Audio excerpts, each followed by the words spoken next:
1389회 마스터 라이언의 거짓말, 시드니 한인 일가족 살인사건이라는 걸 보겠습니다. 굉장히 생소한 사건인데 방송도 한 2년 전이네요.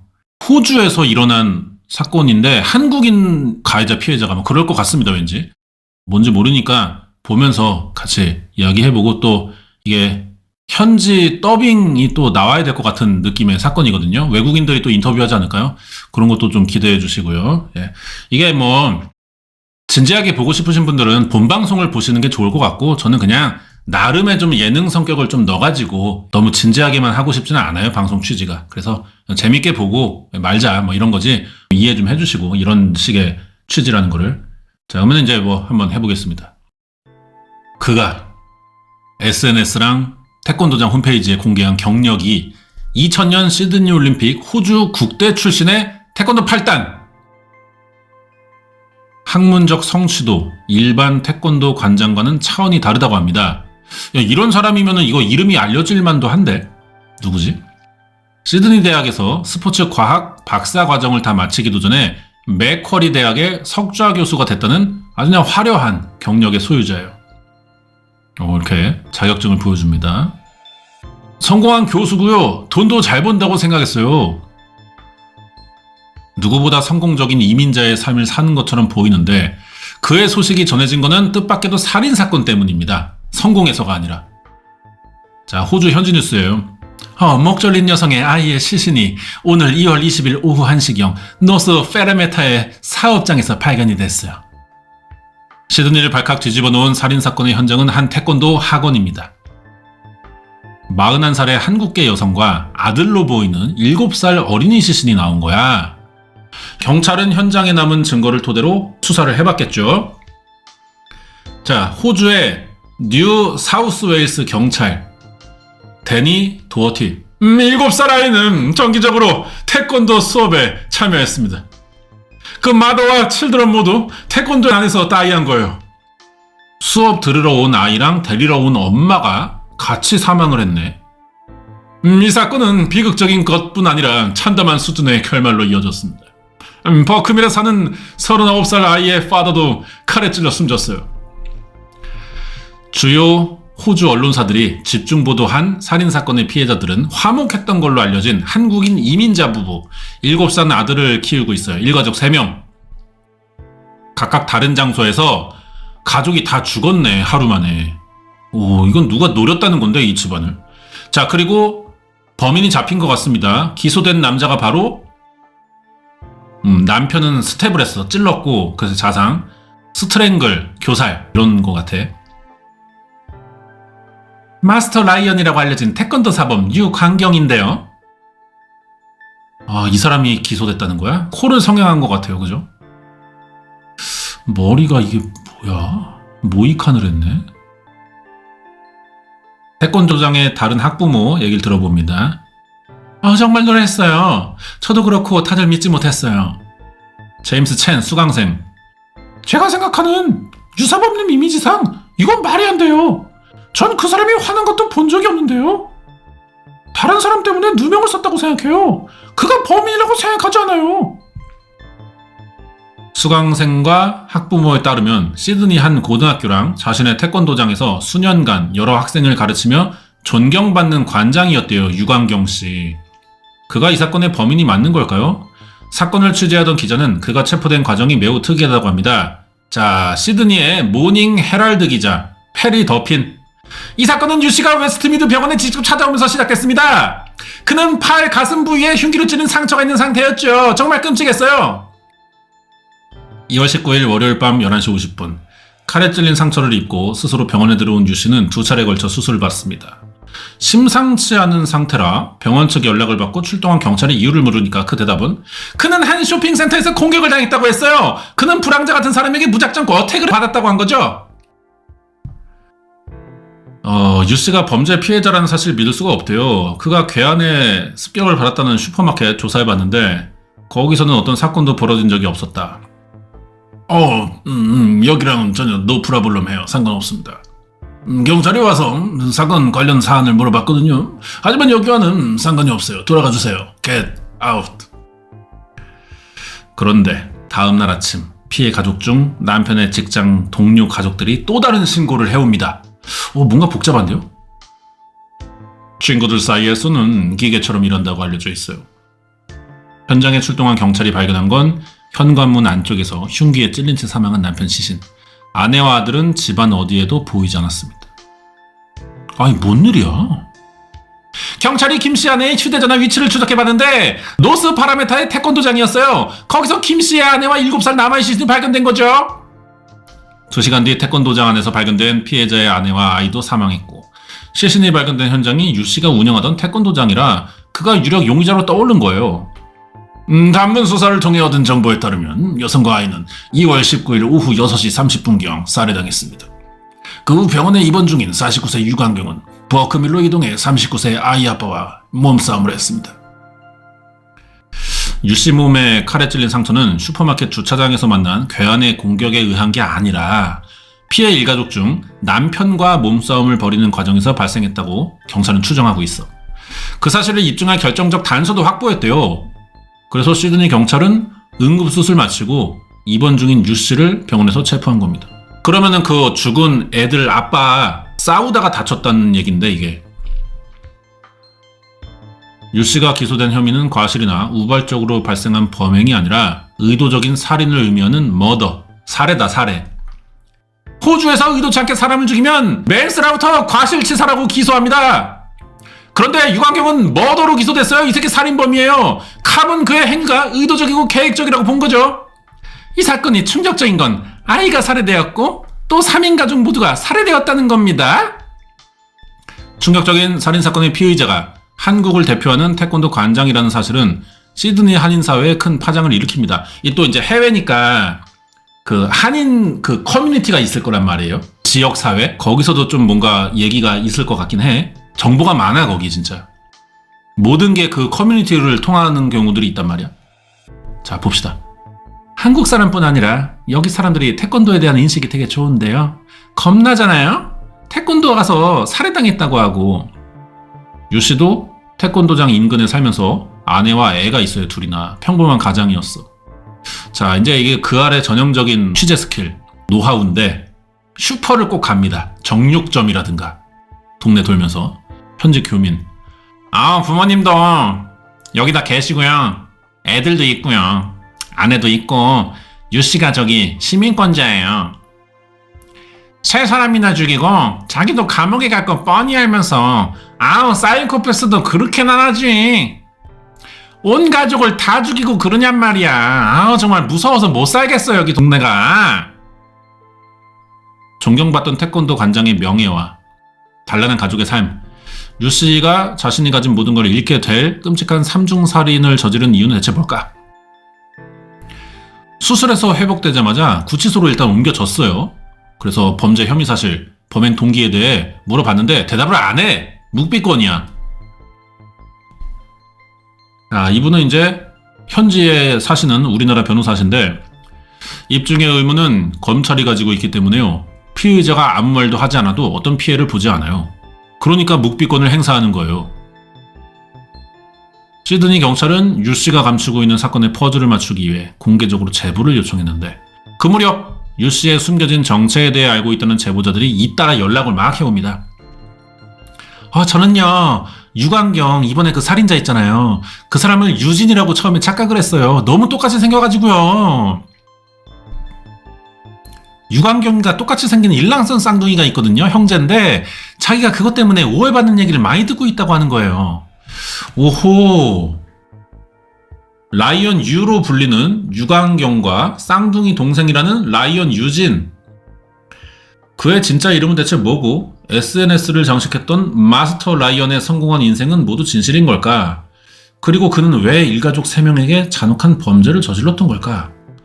SNS 태권도장 홈페이지를 장식한 유씨의 화려한 이력과 다르게 그에게 다른 이름과 얼굴이 똑같은 일란성 쌍둥이가 있다거나 유씨 형제가 모두 사기꾼이라는 제보가 있다면서 의문이 커집니다. 유씨가 운영하던 태권도장이 위치한 곳은 시드니 서쪽의 노스 파라마타. 태권도장 안에 가보니까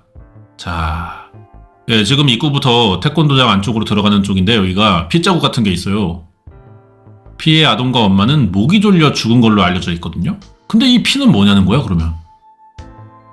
사건 당일 유 씨의 행적을 찾아보겠습니다. 자, 인근 가게 직원. 저 카메라에 저희 가게 거 맞는데 작동한대요. 경찰도 와서 영상 달라고 했는데 줄 거 없었어요. 이게 전부거든요. 땅과 저희 고객들 차만 보입니다. 태권도장 내부에도 CCTV가 저기 해요. 모든 상황이 다 저기 했을 거야. 안타깝게도 주변 건물 CCTV에는 근데 뭐 찍힌 건 많아. 카메라 다 작동하고. 근데 단서라고 쓸 건 없습니다. 그리고 경찰은 뜻밖의 장소에서 단서를 찾았대요. 그러고 보니까 태권도장 내부에는 창문 밖에서 보이는 것만 해도 2대가 있어. CCTV가. 유 씨가 영상을 지우지 않았다면 이 카메라의 범행 과정이 다 찍혀 있을 것 같아요. 근데 태권도 주변을 탐문하던 시드니의 캅은 주목한 게 따로 있어. 경찰이 흰색 BMW 찾았어요. 계속 봤냐고 물어보더라고요. 근데 저는 흰색 그 BMW 난 본 적 없는데. 유광경의 차는 아세요? 검은색 캠리예요. 평소 유 씨가 사용하던 차량은 T사의 검정색 승용차. 그럼 경찰이 찾던 흰색 BMW 이건 누굴 걸까? 49세 남성 유광경은 피해자의 차인 흰색 BMW를 이용했습니다. 이 차량은 2월 19일 오전 6시 30분경 태권도 도장에 남아있었어요. 오, 사건 순간에 있었다는 거야?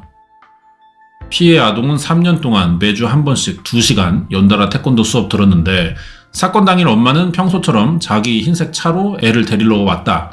주차장에서 기다리다가 저녁 6시에 수업 끝날 때 이제 안에 들어오나 봐. 그래서 이제 뭐 선생님이랑 얘기도 하고 인사도 하고 애랑 데리고 나오고.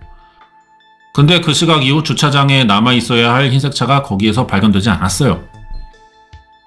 이상한 건 그뿐만이 아니고 태권도장의 시간표를 보니 아이들 수업이 끝난 이후에도 6시 반에 시작해서 저녁 8시에 끝나는 성인반 수업이 또 있는데 그렇다면 태권도장에 아이를 데리러 온 부모들과 성인반 수업을 들으러 온 수강생 등 여러 사람이 그 시간에 드나들었을 겁니다. 그럼 유 씨는 어디서 어떻게 피해 아동과 엄마를 죽였다는 거야? 다시 경찰에서는 기소가 안 됐기 때문에 이거 관련해서 언급할 수 없어요. 난 말하면 좋대요. 언론에 의하면 유 씨의 범행 장소가 태권도장의 독립된 방이었다고 합니다. 내부 구조 확인해보니까 태권도장 안쪽에는 실제로 독립된 사무실용 방이 있고 뭐 상담 같은 거 하겠죠. CCTV 카메라는 안내 데스크, 학부모 대기실, 그리고 수업 공간에만 설치되어 있습니다. 사무실 안에서 범행이 이루어졌다면 CCTV에는 그쪽으로 이동하는 모습만 찍히고 방 안에서는 무슨 일이 있는지 몰라. 그래서 경찰은 애 엄마가 살해된 시각에 성인반 수업이 시작되기 직전인 6시 반에 7살 난 아들이 살해된 건 성인반 수업이 끝난 8시로 추정한다. 그럼 왜 안 가고 남아있던 거지? 이것도 뭔가 이유가 있을까요? 붙잡아뒀나? 광경이가? 자, 여기 약도가 있습니다. 보면은 여기가 입구예요. 여기 들어가면은 여기 이제 카운터가 있습니다. 안내 데스크. 그리고 여기 학부모 대기실이래. 여기서 있다가 애들 여기서 수업하는 거 끝나면은 데리러 나왔다가 뭐 관장님이랑 같이 나오면은 인사도 하고 그렇게 나오겠지. 그리고 여기 피트니스 공간이라는 게 있습니다. 여기 뭐 헬스장 같은 건가? 체력 단련실 같은 게 있고 여기 이렇게 지나가면은 여기 이제 관장이 쓸 것 같은 개인방 사무실이 있고요. 그 다음에 여기 후문이 있고요. 그럼 구조상 뭐 아직은 잘 모르겠지만 이게 뭔가 살해 시점 같은 것들이 명확하지가 않잖아. 알리바이를 깨야 될 것 같다는 느낌이야. 그런 거 봤을 때 요 사무실에 이제 관장이 있다면은 안내 데스크나 학부모 대기실에 노출되지 않고 나갈 수 있는 공간은 있어요. 뭐 한번 인지하고 있어야겠죠. 이따가 어떤 내용 나올지 모르니까. 18년 경력의 전직 시드니 경찰은 엄마가 아이보다 먼저 희생된 데에는 그만한 이유가 있다고 설명합니다. 태권도 관장인 주 씨는 그 아이에게 힘과 권위를 가지고 있었죠. 아이에게 도장 구석에 앉아 있으라고 하거나 조용히 기다리라고 했다고 봅니다. 어린아이는 다루기가 매우 쉽거든요. 경찰에 따르면 유 씨는 이제 엄마 먼저 살해하고 시신을 방치했대요. 밤 9시경 그리고 엄마의 흰색 차를 타고 피해자 집으로 갔어. 왜 가? 태권도장에 등록할 때 학생의 주소 정보를 받죠. 그래서 유 씨는 피해자의 집 주소를 알고 있을 겁니다. 유 씨가 피해자 차를 이용한 것도 실수는 아니다. 의도적인 거다. 계획된 범행이라면 미스터 유는 자신의 차를 타고 피해자의 집으로 갈 수는 없었을 겁니다. 이웃들은 유 씨의 차를 낯선 차로 보기에 관심을 끌게 되죠. 그렇게 되면 공격 전에 피해자의 아빠에게 경고가 될 수 있습니다. 사전에 계획된 범행이란 면에서 유 씨는 피해자 아내의 차를 탈 필요가 있던 거예요. 태권도장 10분 거리, 조용한 타운하우스. 굉장히 좋은 사람들이었고 훌륭한 이웃이었죠. 좋은 얘기밖에는 저는 할 말이 없는걸요. 피해 가족은 평판이 좋은 것 같아요. 2년 전에 이사 왔는데 자주 보던 사람이래. 마침 그녀의 집에 CCTV 설치되어 있어서 경찰과 같이 보기로 합니다. 타운하우스 입구를 정확히 비추고 있는 이웃집의 CCTV. 사건 당일 피해자의 아이 엄마가 자신의 흰색 차를 타고 처음 집을 나선 건 애가 학교 끝날 무렵 2시 43분. 애를 데리고 돌아왔던 그녀는 오후 4시 12분 태권도장에 데려다 주기 위해 다시 집을 나섰다. 안타깝게도 비가 그날 많이 와서 CCTV에 차나 사람의 움직임이 제대로 잡혀있진 않는데 또 하필 씨. 그럼에도 불구하고 시드니 경찰이 유 씨가 피해자의 차를 타고 여기까지 왔다고 확신한 이유가 뭘까? 이웃 주민인데요. 피해자 아내가 늘 리모컨을 차 안에 뒀어요. 그래서 그가 바로 차 문을 열 수 있었을 거예요. 차고를 통해 집 내부로 들어갈 수가 있나요? 네, 차고 안에 내부로 통하는 문이 있습니다. 이건데요. 이렇게 리모컨을 열고 닫습니다. 타운하우스 집주인들은 보통 차고 문을 여는 리모컨을 차 안에 둔대요. 차 안에서 바로 눌러가지고 이제 주차장 들어가는 거니까. 그래서 주차하고 차고에서 바로 거실로 이어지는 문이 있다. 요렇게 차가 이렇게 들어와가지고 차 세우고 내려서 이렇게 들어가서 바로 이제 집 안으로 들어갈 수 있네. 물론 뭐 외부 대문이 또 따로 있겠죠, 현관이. 차고문을 열고 주차한 뒤 바로 그 문으로 들어갈 수 있어요. 안 그러면 노크를 해야 됩니다. 그날 밤 유 씨는 이웃들에게 들키지 않고 조용히 피해자 집에 들어가기 위해 피해자의 차를 이용한 걸로 보인다. 그럼 뭐 집 구조도 알고 있던 것 같고 와봤던 것 같은 건데 느낌이. 시드니 경찰은 이때 남편 김 씨가 퇴근해 집에 있는 상태였고 유 씨는 흉기도 미리 준비해서 들어간 것으로 추정을 한대요. 제가 주목하는 부분은 그가 살해 방법을 바꿨다는 점입니다. 자신보다 체격이 작은 여성이나 아이를 상대할 때는 목을 졸랐어요. 근데 남성 상대할 때 나이프를 사용해서 죽인 겁니다. 같은 수준의 힘을 가지거나 더致命적으로 만들기 위해 피해자를 위협할 만한 뭔가 도구를 사용했어요. 남편 김 씨의 시신이 발견된 곳은 차고로 통하는 문에서 멀지 않은 1층 거실 바닥. 차고로 들어갔다면은 뭐 거의 들어오자마자인 것 같은데요. 이런 거 아니었을까? 남편이 거실에 있는데 이 남자가 광경이가 들어갔어. 그러니까 남편도 막으려고 온 거겠지. 그래서 이제 바로 마주치자마자 몸싸움이 일어났고 이제 차고를 통해 들어가는 부엌 근처 문 주변에서 일이 일어났다. 그런 거 아닐까요? 시신은 덮여 있었어요. 경찰은 유 씨가 아내와 아이에 이어 남편까지 살해한 뒤 무슨 이유에선지 다시 태권도장에 돌아온 것으로 판단했고 태권도장 안에서 발견된 혈흔은 이때 유 씨가 흘린 거다. 싸우다가 자기가 다쳤어. 범행 순간에. 이후 유 씨가 병원에 도착한 시간은 11시 50분. 수색에 나선 시드니 경찰은 피해자의 흰색 차를 유 씨가 입원했던 웨스트미드 병원 주차장에서 찾았대요. 유광경은 버크밀에서 아이 아빠를 살해한 뒤 피해자 차량을 몰고 병원으로 와서 치료받았습니다. 자, 근데 경찰이 확인한 유 씨의 행적에는 태권도장에 다시 돌아온 것 외에도 이상한 점이 또 있대요. 각 사건 현장 간의 이동 거리는 차로 10여 분 정도인데 유 씨가 피해자 집에 도착한 9시에서 병원에 가는 11시 50분까지는 3시간 정도 걸린 거야. 유석이 뭐 했나 그 사이에? 다른 학부모인데요. 남편이 일하면 아내가 안내 데스크를 맡는다든지 이런 명목으로 조금씩 왔다 갔다 하더라고요. 그렇다면 유 씨의 아내는 그의 범행에 대해 뭔가 알고 있는 건 아닐까요? 유 씨가 가족들과 살고 있는 집은 태권도장에서 차로 17분 거리에 있는 주택가. 호주 현지 언론이 공개된 사진을 보고 그 집을 찾게 됐습니다. 말씀 좀 여쭤보려고 하는데요. 최근에 발생한 사건 때문인가 보군요.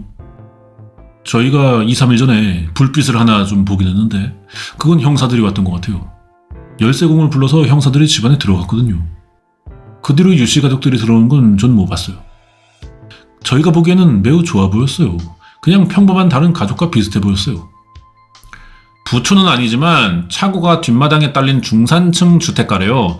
끔찍한 범행을 믿을 수 없을 만큼 아내와 두 아이를 둔 유씨의 삶은 안정돼 보였다는데 자신의 SNS에 나의 보물들이라는 설명과 함께 두 아이와 집 안팎에서 즐거운 주말을 보내는 영상도 있습니다. 그러니까 유씨가 이제 평소에 뭔가 불안해한다거나 걱정이 있어 보인다거나, 예? 그러니까 이 사건을 저지를 만한 어떤 사전의 그 전조 증상 같은 게 안 보였다는 얘기잖아. 아마 2017년에 입주했을 거예요. 임대가 아니고요, 자가예요. 유광경에게 직접 들었어요. 그 집에 차고에 헬스장도 있어요. 오, 잘 살아요. 무슨 사정이야 대체? 한때 유씨의 아내와 알고 지냈다는 지인의 통화 연결이 됐습니다. 송민지라는 분인데 아내가요 굉장히 우울증이 심했어요. 오? 유씨의 이웃과 제자 학부모들의 증언과 다릅니다. 유씨가요 평상시에는 아내한테 진짜 잘해요. 근데 한 번씩 굉장히 심하게 싸우면은 남편이 폭력적이에요. 막 때려 부수고 그래야 끝나요. 그래놓고 싹싹 빈다고 하더라고요.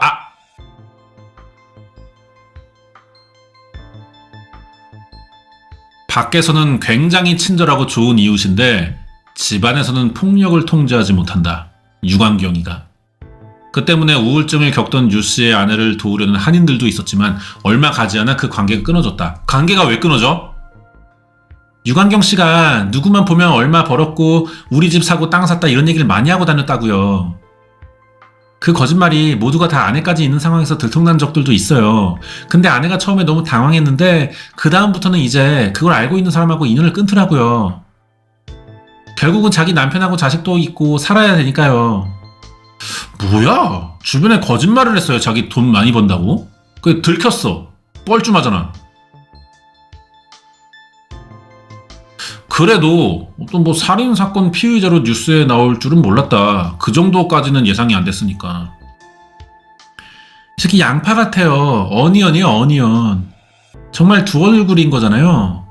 그걸 철저히 감추고 지금 묵비권을 행사한다니까 경악을 금치 못하는 거죠. 시드니 경찰이 지금까지 밝혀낸 사실들을 종합해보면 유 씨는 계획적이고 대담한 살인범으로 보인다. 그는 1차 피해 아동의 태권도 수업이 끝나는 저녁 6시 20분에서 성인반 수업이 시작되는 30분 사이 불과 10분 만에 아이를 데리러 온 엄마를 태권도장 안쪽 사무실에서 살해하고 2차로 성인반 수업이 끝나는 8시 얌전히 기다리고 있던 애를 해친 걸로 추정이 된다. 그러면 애는 엄마가 온 걸 몰랐을 수도 있겠네. 그죠? 게다가 아이의 수강 서류에 등록된 주소로 태권도장에서 10분 거리에 있는 피해자의 집을 피해자 차를 타고 가서 차고를 통해 집안에 침입해가지고 애 아빠랑 격투 중에 상처도 입혀가면서 살인하고 그래서 다시 차를 갖고 병원까지 가가지고 자기가 괴한의 습격으로 다친 것처럼 거짓말을 해서 치료받았다. 이 때문에 일각에서는 유 씨의 상처가 피해자와 격투 중 생긴 게 아니라 범죄 피해자로 연기하기 위한 자해가 아니냐는 의혹까지 제기됐다. 뭐 그럴 수도 있고 진짜로 상처가 생겼는데 그걸 또 이제 활용한 걸 수도 있겠죠. 유 씨가 이렇게 대담한 방법으로 일가족을 살해할 계획을 세우고 실행까지 한 이유는 뭘까요? 이게 제일 궁금한 건데. 우선 유 씨의 경력과 이력이 사실인지 확인해 봅니다. 맥쿼리의 대학 관계자인데요. 석자 교수는 맥쿼리 대학교 교직원들 사이에서만 임명을 하는 겁니다. 외부인들에게 오픈되어 있는 게 아니에요. 까다롭대요, 심사가. 그래서 기여도 높은 사람만 석자 교수로 임명을 한대. 외부인도 뭐 불가능한 건 아니지만. 근데 맥쿼리 대학이 제공하는 공식 서류 포맷이랑 비교해보니까 유광경 태권도장에 걸어둔 서류는 후보 신청서를 계약서로 글자만 바꾼 거야. 학장의 서명도 실제랑 다르다. 그렇겠지. 이렇게까지 뭐 시드니 올림픽 국대였고 뭐 태권도 8단 뭐 이러면은 사실 우리나라에서도 이름이 알려졌어야 돼. 근데 모르잖아 우리 지금.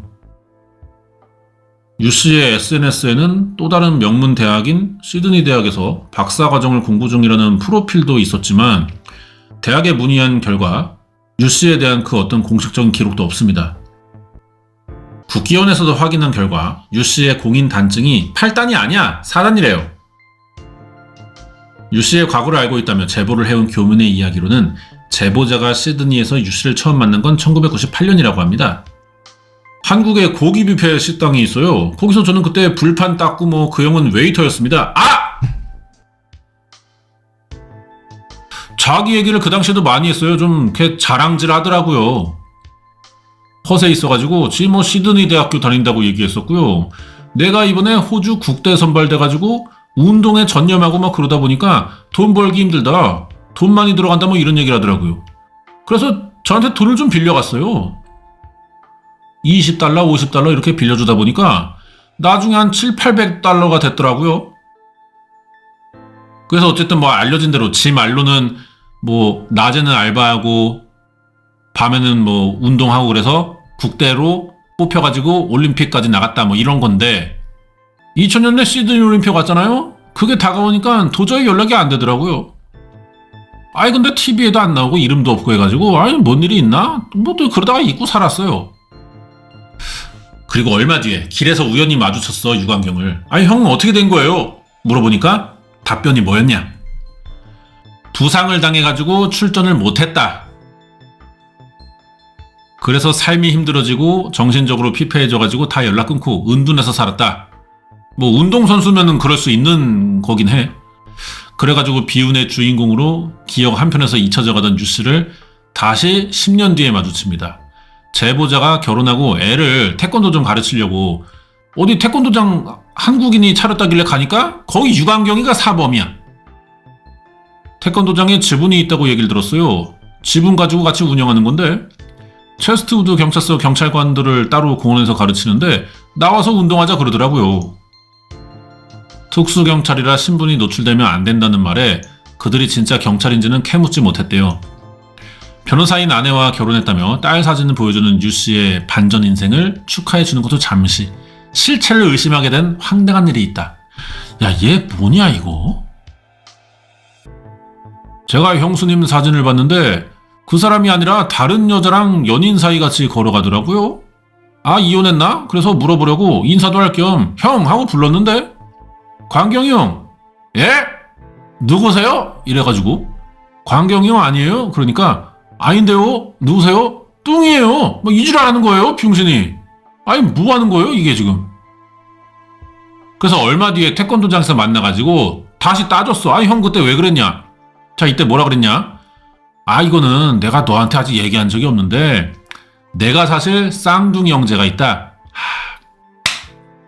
나 알았다. 이 새끼 쌍둥이 없는데 쌍둥이라는 그 설정 해가지고 자기의 형제가 자기 이름 팔아서 사기치는 것처럼 만든 것 같다. 이 새끼 정신병 있네 정신병. 자기 집안 얘기를 쭉 하더라고요. 부모는 되게 잘 사는데 돈 때문에 어떤 일들이 많았던 걸로 그래서 쌍둥이 형제를 안 보고 사는 그런 스토리였어요. 그게 뭐 사실인지 모르죠. 또 다른 제보자. 제가 처음에 유진을 만났고 서울과학고 쪽이 졸업하고 서울대 복수 전공하고 그 다음에 UDT 갔다가 이제 여기 호주로 오게 된 거고요. 화려하네. 지금은 체스트우드 경찰서에서 일한다고 들었다. 체스트우드 경찰서에서 태권도 교관으로 있다. 그것도 자기 친형이 가기를 거기 꽂아줘서 오게 된 거다. 친형이 유광경이다 라고 했어요. 시드니에서 먼저 자리 잡은 유광경의 권유로 동생 유진게이가 이민을 왔다. 자기를 명문대 출신의 재력가라고 소개해서 동업을 제안했다. 사기꾼이네. 친분이 좀 쌓이니까 유진이란 사람이 같이 사업하자고 제안하더라고요. 청소를 우리가 같이 한번 해보자. 청소 사업을. 사업하려면 갱하고도 이제 친분이 있어야 된다. 호주에 그런 갱이 있어요. 헬스 엔젤이라는 갱이 있는데 되게 건강한 갱들이에요. 헬스 엔젤이요? 예. 건강한 천사죠. 오토바이 타는 갱들하고도 친하고요. 같이 이제 주점에서 이제 비어 하면서 찍은 사진 보여주더라고요. 이게 뭐야? 어? 호주 경찰이나 깽단과 어울리는 사진을 보여주고 든든한 변호사 아내도 있다. 그래서 투자 제안을 했어요. 근데 청소 도구를 마련하고 팜플렛 만드는 동업을 준비하다가 우연히 마트에 갔는데 거기서 선반 정리하는 유씨를 보게 됐어. 이 새끼 구라였다. 슈퍼 알바하고 있어. 너무 당당하게 뻔뻔하게 와서 인사를 해요. 그래서 굳이 거짓말 왜 했어요, 형? 제가 한 번 이렇게 두 번을 물어봤던 것 같아요. 그러니까 거짓말해서 미안해. 제가 친한 형이 있는데 이제 그 얘기를 한 거예요. 그런 사기꾼이 있었다. 거짓말하고 다니는. 걔가 이름이 뭔데? 그러는 거예요. 유진이다 이랬는데 걔 2년 전에 시내에 있는 교회에서 똑같이 그러고 다녔더라고.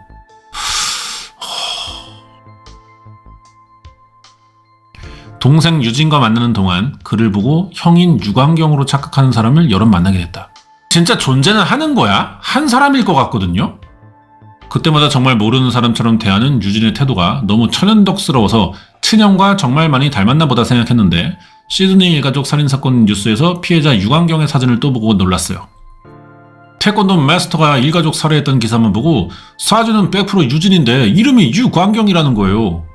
그래서 웹사이트 들어가서 확인해보니까 각도가 다른 사진들 여러 개 있잖아요. 그런 거 봤는데 100% 유진이에요. 유광경이랑 유진이 정말 일란성 쌍둥이일까요? 아니면 1인 2역하는 동일인물일까요? 20년 넘게 시드니 근교에서 새로 이민 오거나 유학 온 사람들 대상으로 쌍둥이 동생이 있는 것처럼 유광경이 행세를 해왔어.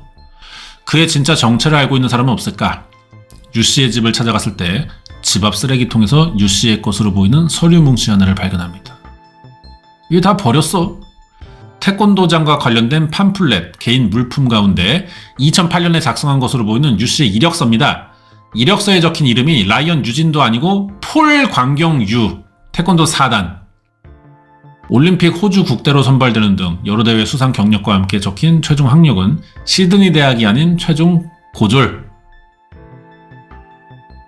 식당과 식품 공장 타일업체 등에서 일을 했습니다. 그리고 보증인으로 이름을 올린 한국인이 하나 있는데요. 누구야 누구? 시드니 태권도 업계에서 종사한다는 그는 유씨에 대해 뭐랄까? 동종업계? 다름이 아니라 저희가 유광경 씨 때문에 전해드렸습니다. 제 머릿속에서 지은 지 오래예요. 그 새끼 얘기도 하지 마세요. 저도 굉장히 지금 마음이 아프고 아픈 상황입니다. 그 새끼는 데블이에요. 데블. 데블을 제가 뭐라 할 말이 있겠습니까? 유씨 이름 꺼내니까 한숨부터 쉬고 한때 자기 태권도장에서 사범으로 데리고 있었대. 유광경을. 악연이었다. 나는 이 친구를 진짜 몇 번 쳐냈어요. 수십 번. 1년에 한 번씩 계속 쫓아냈어요. 무슨 사고를 계속 치는 거야. 부모랑 어린애 여동생 와가지고 무릎 꿇고 저희 오빠 좀 받아주면 안 되겠습니까? 이러길래 제가 어떻게든지 그 가정 지켜주려고 저는 도와주는 셈 치고 받아준 건데 개새끼. 남의 돈 탐내 막 도둑질하고 학부모들이랑 사이 안 좋고 여자 여럿 만나고 막 문제를 많이 일으켜가지고 야 무슨 애엄마들 꼬시고 했나봐 이 새끼. 그 태권도 오는 애엄마들. 그거 아니면 이게 말이 되냐? 근데 뭐 그런 일 들킬 때마다 가족들이 와서 막 사과해갖고 받아주긴 하는데 이 새끼가 습관 같아. 솔직히 관상부터가 사기꾼이야. 태권도 하는 사람 같지가 않아. 그 여동생 말고 쌍둥이 형제가 있다고 하지 않나요? 거짓말이에요. 99.9 다 거짓말입니다. 걔가 왜 라이언 쓰는지도 아시죠? 이름을. 올림픽에 나갔다고 그랬잖아요. 폴 라이언이라는 사람이 54kg급에 출전한 적이 있습니다. 유씨와 동일 체급의 폴이라는 이름도 이제 2000년에 국가대표 선수의 성이 발음은 같고 철자만 다른 라이언이다. 스스로에게 그 이름을 붙인 뒤부터 자신의 경력에 호주 국대를 적어놓기 시작했다. 유씨 스승은 오래전 인연을 끌은 유씨가 태권도 관장이라는 이름으로 살인범 됐다는 소식에 고통스러워하고 있대요. 진짜 이 선수가 있나봐 따로. 그 인간 제 머리에서 용납도 안 되고 내가 지금 제일 미안한 사람은 피해자 가족이고 두 번째 미안한 게 폴의 아내인데 그 아내를 제가 데리고 왔어요. 한국에서. 단기 비자로 시드니에 왔다가 유씨 만나서 애를 임신했어 아내가. 소개해줬구나. 한국으로 출산하러 간 사이에 연락을 두절하고 다른 여자 만나서 동거하던 유 씨를 만나서 결혼하도록 연을 맺어준 게 본인이었다. 내가 지금 왜 그랬나? 그냥 한국에 놔두고 그렇게 살게 할 걸. 미쳤다고. 그 부인이랑 애들 인생 어떻게 할 거예요? 근데 유 씨의 아내도 결혼 전에 유 씨의 거짓말에 속은 걸로 보인대요. 유 씨의 아내 지인입니다. 남편 유광경이 회계사라고 들었어요. 그 다음에 다시 로스쿨 진학해가지고 회계 관련된 변호사라고 그러더라고요. 시어머니는 국제 변호사인데 여기 한국에 있다고 그러더라고요. 저희 딴에는 좋겠다고 막 그랬어요. 불안해 이게 다. 부모가 재력가라는 스토리는 유 씨의 단골 소재야. 야, 얘 그러니까 이거 호주 청조네. 호청조. 자, 재보자. 오늘은 모스만에 갈 거야. 왜? 부모님이 거기 사시잖아. 그냥 그렇게 다 알고 있던 걸로 기억해요. 모스만이 시드니에서는, 거긴 이제 서울로 치면 이제 청담이죠. 시드니의 랜드마크인 오페라 하우스를 마주보고 있는 모스만은 부자들이 모여 사는 동네입니다. 집값은 보통 400에서 한 500만 달러 호주 달러. 한국에서 한 35억, 40억 하지 않나요? 아직 안 팔린 집들 중에는 6천만에서 8천만 호주 달러, 500억, 700억 하는 이상인 것들도 집들이 많습니다. 한번 둘러보시겠어요? 제임스 첸, 태권도장 수강생. 모스만 같은 경우는요, 매우 비싼 지역이에요. 한 35억 정도 되는 집을 샀다고 들었어요. 그런 집을 살 정도 여력이 되면 돈이 많다는 거예요. 진실은 뭘까요? 13살의 이민훈 유 씨에게 처음 태권도 가르쳤던 또 다른 스승에게서 그간의 사정 들을 수 있습니다. 야, 이게 어릴 때 배경이 나오겠다 이제. 모스만에 집은 있을 수가 없지. 부모님이 여기 살지도 않는데 뭔 모스만에 집이 있어 있기는. 유광경의 아빠가 미싱옷 수선하고 가게하고 지금은 뭐 타일도 하시고 그래. 모스만이 아니라 시드니에서 9시간 거리의 소도시에 살아요. 그 부모랑 연결이 됐습니다. 이야기 해보니까 유 씨의 새엄마. 여보세요? 안녕하세요. 그 알인데요. 유광경 씨 때문에 지금. 아니요. 저는 계모예요. New mother. 그렇기 때문에 저는 아무 관계, 피디님, 없어요. 아드님이잖아요. 아니요. No. 아니에요. 그만하세요.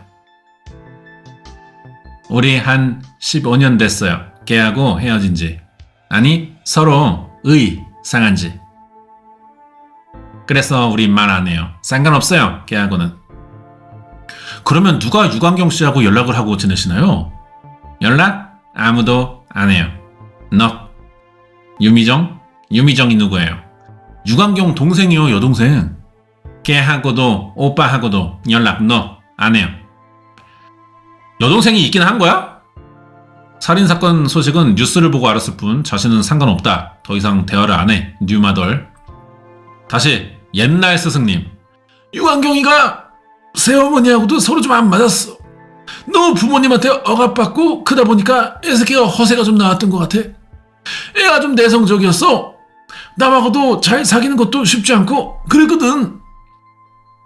재혼한 아빠 따라 이민 오고 배다른 형과 함께 태권도장을 다니기 시작했대. 어릴 때.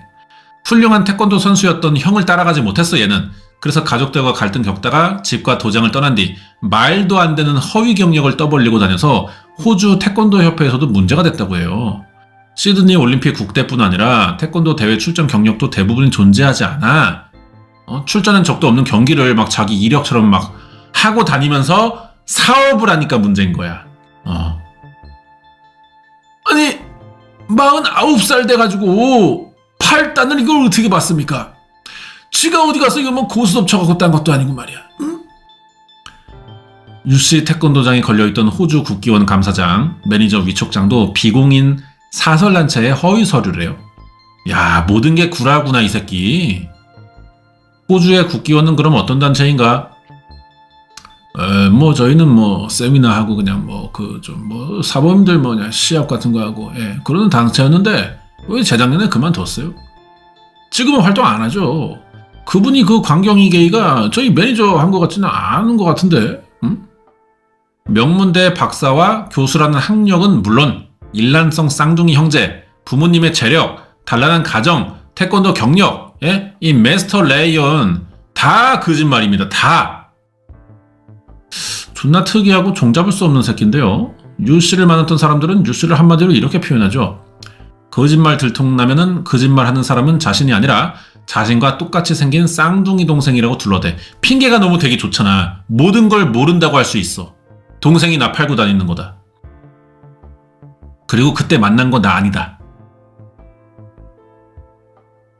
그는 거짓말했던 상대가 주로 유학이나 워킹 홀리데이 온 학생들이나 이민 온 지 얼마 안 돼서 시드니에 연고 없는 사람들이라는 점을 확인했다. 피해 입은 일가족은 그러면 뭐야? 호주에서 이미 오랫동안 살았다는 차이점에서 차이가 있다. 유씨와 김씨 가족 사이에는 무슨 일이 있는 걸까요? 야, 이걸 이제 다시 들어가네. 앞에는 이제 유광경의 그 거짓부렁들이었어요, 다. 가해자와 피해자의 관계를 구체적으로 설명해 주실 수 있나요? 이들의 관계로 보면 가해자는 태권도 사범이었습니다. 현재 또 다른 관계나 연관성이 있는지 우리 확인 중에 있어요. 그들 사이에 어떤 불륜 관계가 있는 건가요? 하나 말씀드릴 수 있는 건 피해자 가족이 지금 함께 살았고 지금까지 얻은 정보로는 그렇습니다. 아직 명확한 어떤 관계나 입장이 경찰이 피셔를 안 주니까 이제 뭐 타블로이드지에서 이제 이거를 타블로이드지가 뭐냐면은 이런 신문사가 아니고요. 황색 언론, 어그로, 레카 뉴스, 예, 그렇게 보시면 됩니다. 그런 데서 엉뚱한 의혹이 막 만들어지고 있다. 이렇게 보시면 돼요. 찌라시. 하지만 지인들은 불륜이나 치정 같은 이유는 말이 안 된다고 명예훼손이라고 하네. 아니 그럼 죽일 이유가 진짜 뭐야? 계속 말이 안 되는 말만 나오는데요. 그 전에 주말에 차고도 치우고 집 주변도 청소했거든요. 그들은 함께 잘 지내요. 늘 가족이 함께 많은 거라고요. 삼각관계니 불륜이었니 뭐 이런 건 잘못된 거고요. 착실히 직장생활하고 가정생활했던 친구라고요. 오호. 후속 보도에 따르면은 치정에 대한 근거는 못 찾았대요. 그래서 다른 범행 동기를 찾고 있다. 한인들 사이에 유력하게 거론되는 한 가지 범행 동기가 있는데 돈 문제가 여기까지 연루돼서 이런 게 왔다 갔다 하다가 여기까지 오지 않았을까. 들은 얘기로는 유광경이가 경제 상황이 안 좋았어. 태권도장을 내놓는다는 얘기도 있었고 그 다음에 이제 돈 관계로 돈을 빌려가지고 안 줬다 뭐 이런 얘기하고 근데 자세한 건 모르지. 돈 문제가 있었나 보네. 이런 소문은 왜 돌까요? 일주일 뒤에 다시 본 태권도장 출입문에는 안내문이 있는데 태권도장 소유 건물주가 세입자인 유씨의 아내와 임대 계약을 해지한대.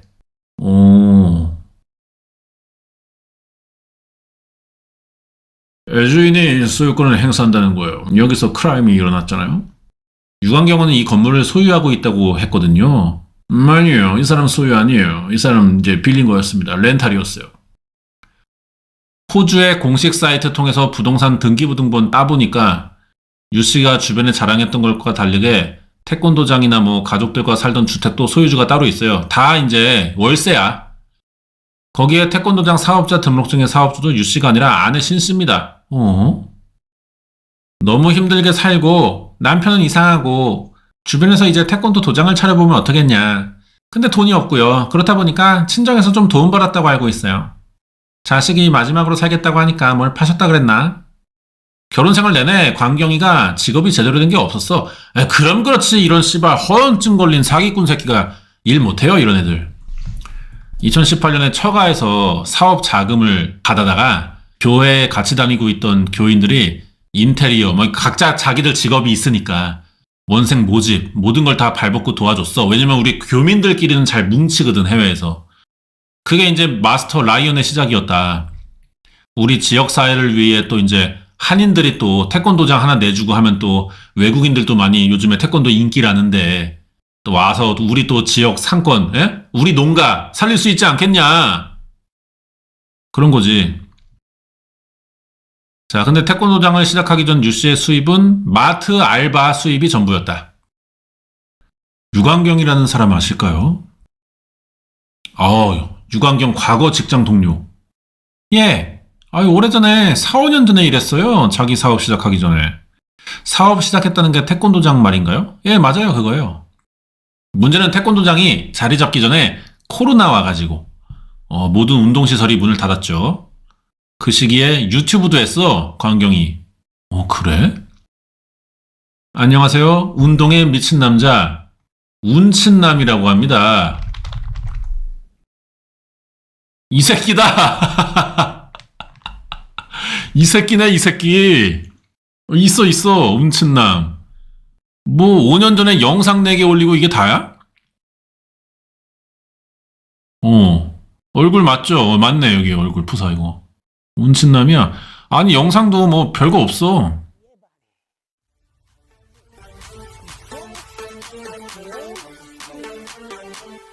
아니, 뭐 동네 아저씨 같은데요? 그냥 산스장에서 볼 수 있는 아저씨? 운동을 하긴 했는데 이거 태가 좀 I'll see you out there. Hi guys. Okay. Now we're going to start our shoulder workout. So today what I'm going to do is I'm going to knock back. 9, 10. Chest, nice and slow. Feel it. Like I said, don't lift up too high. 운동 경력이 없는 건 아니다. 근데 좀 미스테리하다, 인간이. 운친남. 한번 미쳐봅시다. 까짓것 뭐 있겠어. 하지만 유튜브 채널 구독자는 몇십 명에 불과했고 유씨 가족은 교회에서 지원금을 받아 생활할 만큼 생활고에 시달렸다. 코로나 때 어렵다는 얘기 들었어요. 경제적으로 너무 어려운 분들, 큰돈 아니고 일주일에 200~300달러인가? 아무튼 그 정도를 단기간에 유광경이에게 지원한 적은 있어요. 그러면 코로나 끝나곤 어때? 코로나 이후로도요, 이제 모든 산업이 침체되어 있으니까 1인당 50, 100달러 뭐 이렇게 바우처를 줘가지고 아이들과 관련된 산업들에 쿠폰처럼 쓸 수 있게 해줬어요. 그 이후로 학원이 잘 됐다는 얘기를 듣긴 했어요. 하지만 세율이 높은 호주에서 그치, 자영업으로 성공하는 거는 우리나라보다 훨씬 어렵다. 1년에 10만 달러? 한 8,700을 벌어도요, 세금이 2,400 정도 나가요. 그러니까 10만 달러 벌어도 먹고 살기가 어려운 거죠.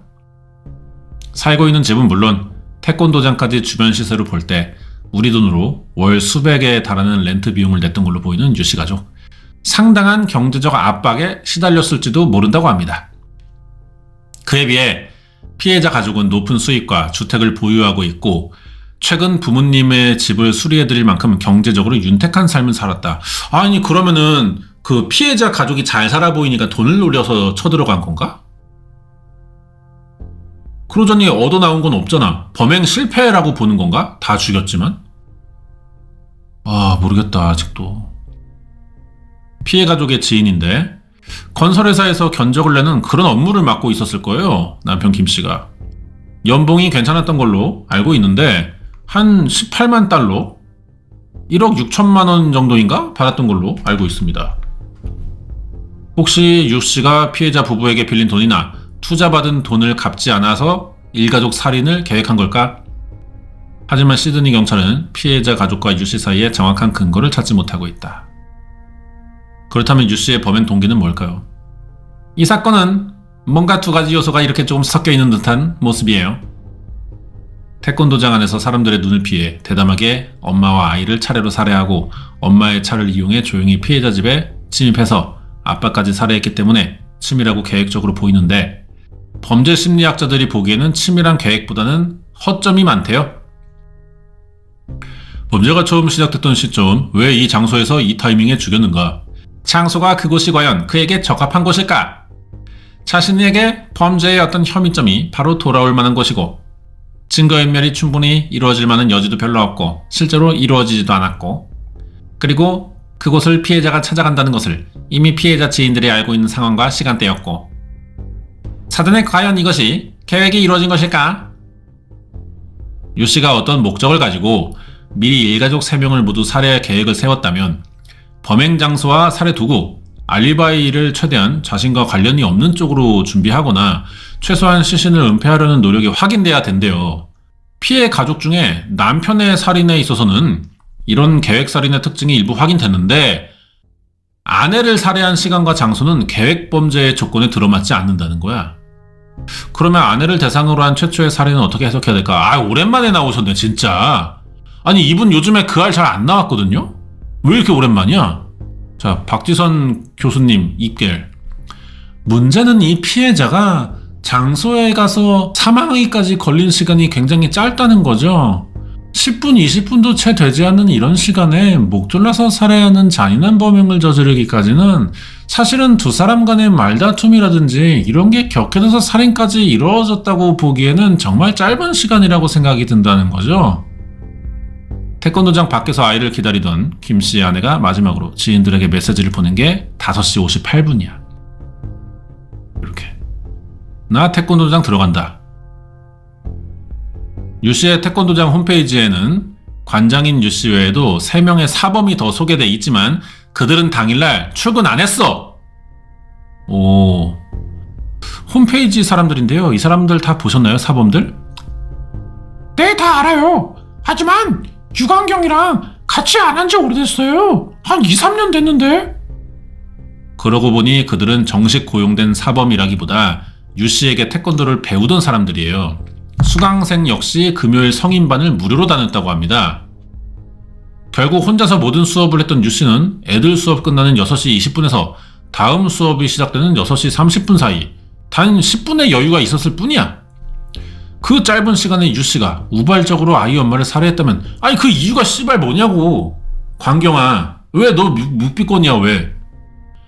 시드니에서 대학 졸업했다는 아이 엄마가 유 씨의 거짓말을 알아채고 폭로할 위기에 처하자 그걸 막으려고 한 건 아닐까. 근데 예전에도 구라치고 다닌 거 걸린 적 많은데 그때도 이렇게 막 과격한 행동까지는 얘기가 나온 게 없잖아. 갑자기? 유 씨 같은 경우에는 임기응변은 굉장히 능하거든요. 또 눈 하나 깜짝 안 하고 거짓말을 하는 게 생활이 된 사람이기 때문에 이런 사람들은 거짓말이 터나도 전혀 당황하지 않고 그 상황을 빠져나가는데 굉장히 발달된 사람들이거든요. 만약에 이 상황에서 어떤 본인의 경력이라든지 이런 것들에 대한 거짓말을 피해자의 엄마가 직면했을 때 사람을 살해하는 식으로 유 씨가 대응했을까, 여기에 대해서는 회의적인 면이 있다는 거죠. 알 수가 없네. 유 씨의 습관적인 병적인 거짓말이 일가족 살인 사건의 직접적인 촉발은 아니라는 전문가. 하지만 그 거짓말이 사건의 중요한 열쇠는 될 수 있대요.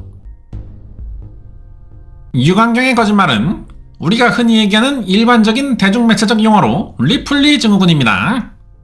피나는 노력으로 어려운 현실을 극복하려고 애쓰기보다 손쉬운 거짓말로 가짜 자아성을 만드는 리플리 증후군.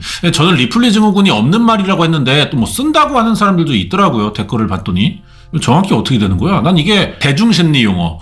대중적으로는 알려져 있고 무슨 뜻인지 알아. 하지만은 이걸 실제 학문으로 연구하는 학계에서는 안 쓰는 말인 걸로 알고 있거든. 그래서 내가 리플리 증후군이라는 건 없다고 했는데 아닌가? 정확하지가 않네요. 아시는 분 댓글 좀 써주세요. 아무튼간에 이런 특징을 가진 새끼들은 실제 자신의 모습과 가짜 이미지의 괴리가 클수록 내면의 열등감이 더 이제 깊어져요. 그러면 이제 부바릅 가서 살게 되는 거야. 그리고 그 병적인 열등감은 사소한 일에도 필요 이상의 모욕감과 분노를 일으키는 트리거가 될 수 있어. 그런 이상 심리, 불안과 스트레스가 높은 상황에서 일상생활을 이어가는 사람은 다른 사람에게는 아무것도 아닌 한마디, 어떤 일, 이게 촉발 요인이 되면서 폭력이나 기물파손이나 방어나 또 뭐 살인까지도 행할 수 있는 그런 일들이 발생할 수 있다고 발생했다, 이렇게 볼 수 있는 것이다. 태권도장을 그만두겠다는 통보나 아이 훈계에 대한 의견 차이도 사소한 대화에서도 극단적인 반응을 보일 수 있다는 유광경의 이상심리. 그러니까 럭비공 같은 새끼네. 똑같은 잘못이 드러났어도 거짓말한 게 그래도 다르게 반응한다는 거네, 순간순간.